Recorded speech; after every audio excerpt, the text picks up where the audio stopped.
Everyone thought he was just a slow-moving elderly customer.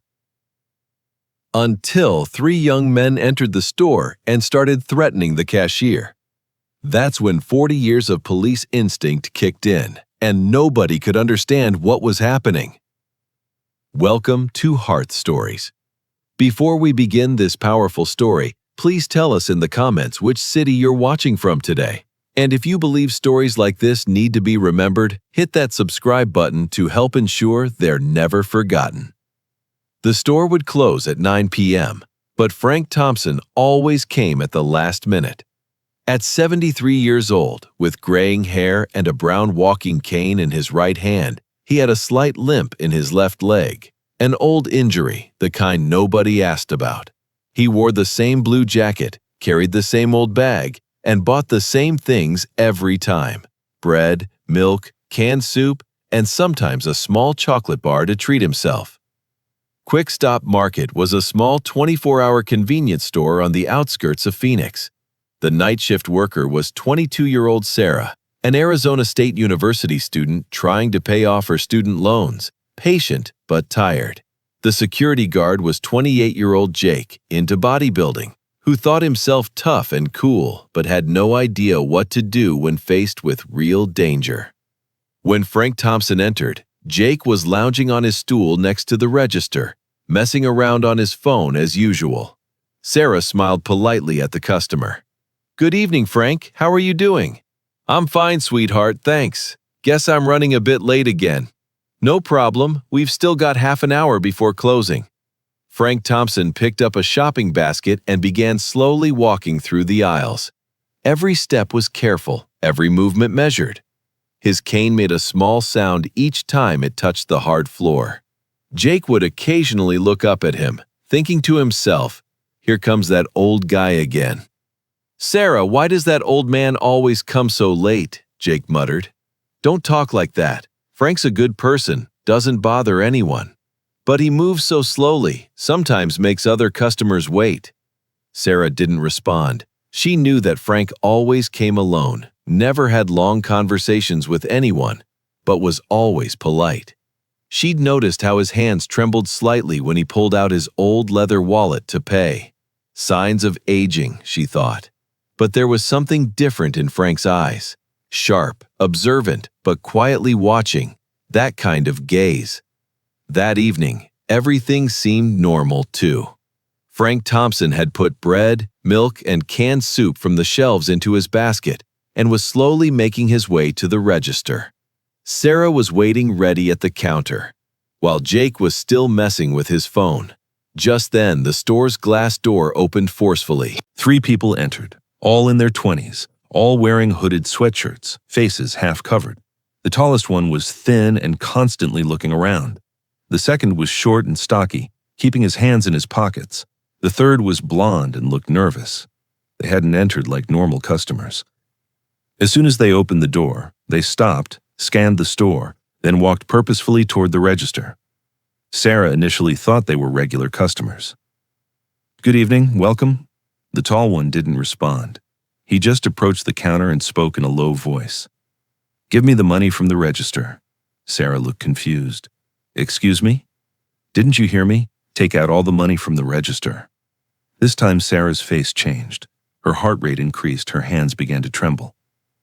"Please, you're not serious, are you?" The stocky one stepped forward, showing part of something from his pocket. A metallic glint, a knife, or maybe something worse. "Serious?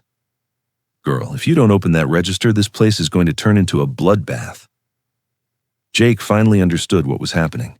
His phone dropped from his hands as he jumped up but didn't know what to do. He didn't feel very strong against 3 people anymore. "Hey, hold on there," Jake said, his voice coming out shaky. The blonde one turned to Jake. "You shut up too and wait in the corner, or we'll handle you as well." Sarah's eyes began to water. She was trying to open the register, but her hands were shaking so much she had trouble touching the keys. "Hurry up!" the tall one shouted. Just then, in the back of the store, between the canned goods aisles, Frank Thompson was quietly observing everything that was happening. Frank Thompson slowly set his basket down next to the shelf. He gripped his cane tightly with his right hand. The instincts of someone who had worked for the Phoenix Police Department for 40 years never dulled. He had assessed the situation at a glance. 3 attackers. The most dangerous was the stocky one with a gun or knife in his pocket. The tall one seemed like the leader but was the least experienced. The blonde one was nervous, uncontrolled, unpredictable. Store layout, 8 meters from register to exit. Single direction door. Security camera above the register. Nearest police station 4 kilometers away. Frank Thompson's advantages, surprise factor, 40 years of experience, and a fact nobody knew. The incident that caused the limp in his left leg was actually a fight with an armed robber 15 years ago. Disadvantages: age, physical strength, 3 against 1. But his biggest advantage was this: these young men saw him only as just an old man. "Come on, get the money out!" the stocky one shouted. This time he pulled the object from his pocket completely. It was a pocket knife, but it looked sharp enough. Sarah was sobbing as she tried to open the register. "Please, there's very little money. Just take it and go." The tall one looked around. "Are there any other customers?" Jake's gaze shifted to Frank Thompson. "There's one more over there. An old guy." The blonde one turned toward the back. "Hey, old man." "Come here." Frank Thompson began walking slowly forward as if he had just noticed, tapping his cane on the ground, limping. "What's happening, son?" "What's happening?" "What do you think? Get on the ground." As Frank Thompson approached, the attackers thought about how weak and harmless he looked. But as Frank approached, he was actually calculating all 3 of their positions, distances, and most importantly, which order he needed to deal with each of them. 5 minutes later, police sirens could be heard. 2 Phoenix Police Department cars pulled up in front of the store. 4 police officers entered, shocked by what they saw. 3 young men on the ground, an elderly man controlling them with his cane, the cashier and security guard waiting in the corner. "What happened here?" one of the police officers asked. Sarah was still in shock. "These 3 people tried to rob the store. Frank stopped them." The police officer looked at Frank Thompson. "You stopped them, sir?" Frank set his cane on the ground. "Yes, officer." "How did you do it?" "Experience." The police officer wanted more details, but Frank didn't talk much. The attackers were handcuffed. An ambulance was called. The blonde one had sprained his ankle, and security camera footage was taken. But the real shock came during Frank Thompson's identity check. The police officer asked for Frank Thompson's wallet to check his ID. Frank hesitated. "Just for ID verification, sir." Frank pulled out his old leather wallet. He handed over his driver's license and ID from inside.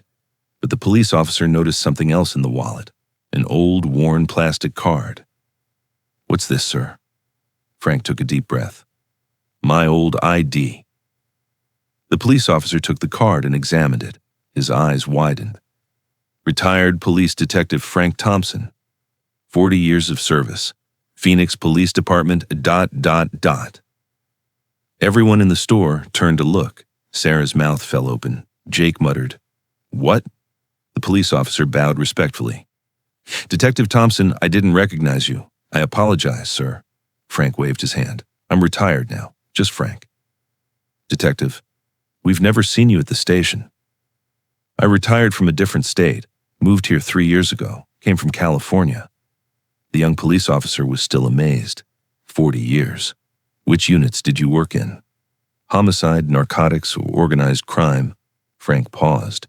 Ancient history now. A voice came over the police officer's radio. Headquarters had checked Frank Thompson's record.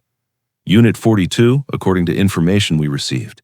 Detective Frank Thompson, 40 years of service, Los Angeles Police Department, 15 commendations, 3 bravery medals, specialist in armed robbery cases." Sarah and Jake looked at each other. The man they had thought of as a slow, elderly customer since this morning was actually a police detective who had fought criminals for decades. Jake approached Frank with shame. "Detective, about you." Frank laughed. They had seen such an open smile on his face for the first time. "No problem, son. I was disrespectful to elders when I was young too." "No, sir, it's not like that." "It is. But what matters is learning from one's mistakes." Sarah approached with tears in her eyes. "Frank, Sorry, detective. You saved us. I just did what was right. I did that for 40 years. The police officer wanted more details for the investigation. Detective, how did the incident unfold? How did you neutralize all three of them? Frank turned his cane in his hand. Experience. And this cane isn't just for walking. It can also be used for protection. Did you come here with a plan? No, I shop here every week. It was coincidence. But the moment you decided to stop the attackers, Frank looked at Sarah. This girl is my granddaughter's age. I couldn't stay silent while they frightened her. The next day, the incident made news in the Arizona Republic newspaper with the headline, 73-year-old retired detective stops armed robbery with his walking cane. Frank didn't want to give interviews. I just did what was right. This doesn't need to be news. But the story spread on social media. Security camera footage emerged. People praised Frank's courage. The store manager came and thanked Frank. Detective, thanks to you, our employees are safe. From now on, your shopping is on us. Frank smiled. Thank you, but that's not necessary. I just did what was right. Sarah and Jake now looked at Frank very differently. He was no longer just an elderly customer to them, but a hero. 3 weeks later, Frank Thompson came to the store again at the same time. Same cane, same blue jacket, same shopping list. Sarah smiled as soon as she saw him. Detective Thompson, welcome. Just Frank, sweetheart. No, sir, you're our hero. Jake this time put down his phone and stood up. Detective, can I help you with anything? Frank was surprised. I'm just going to shop, thank you. But everything was different now. Other customers recognized him and greeted him respectfully. Children looked at him and whispered, "That man caught the bad guys." Frank didn't like this much. He just wanted to continue his normal life. While paying at the register, Sarah asked, Detective, what was it like being a police officer? Frank thought. Tough, sweetheart, but right. Protecting people, ensuring justice. That's also a duty. Do you still miss it? Sometimes, but every age has its own duty. Now my duty is to show young people the right behavior. Jake asked shamefully.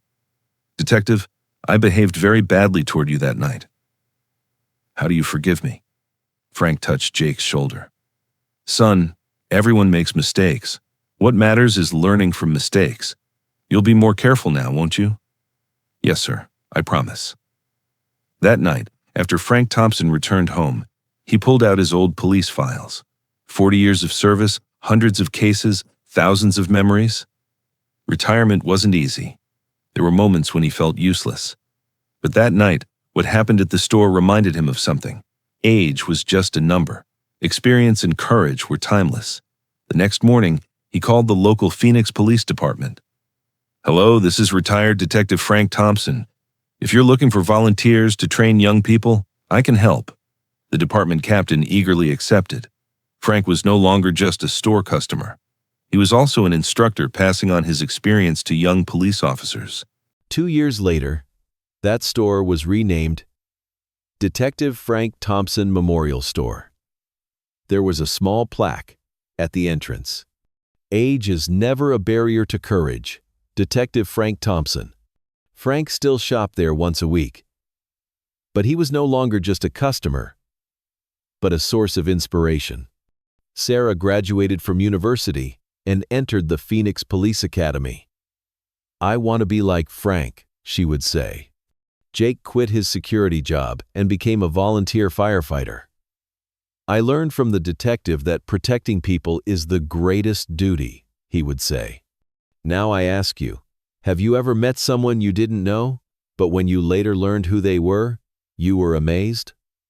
Share their stories in the comments. Tell us which city you're watching from. Because at Hearth Stories, we believe that real heroes are always quiet and humble. They don't expect praise. They just do what's right. Thank you for watching. If this story moved you, subscribe and share. Help ensure stories like this are remembered. Until we meet in the next story. And remember, real power is sometimes hidden in the most unexpected places. in the most ordinary-looking people.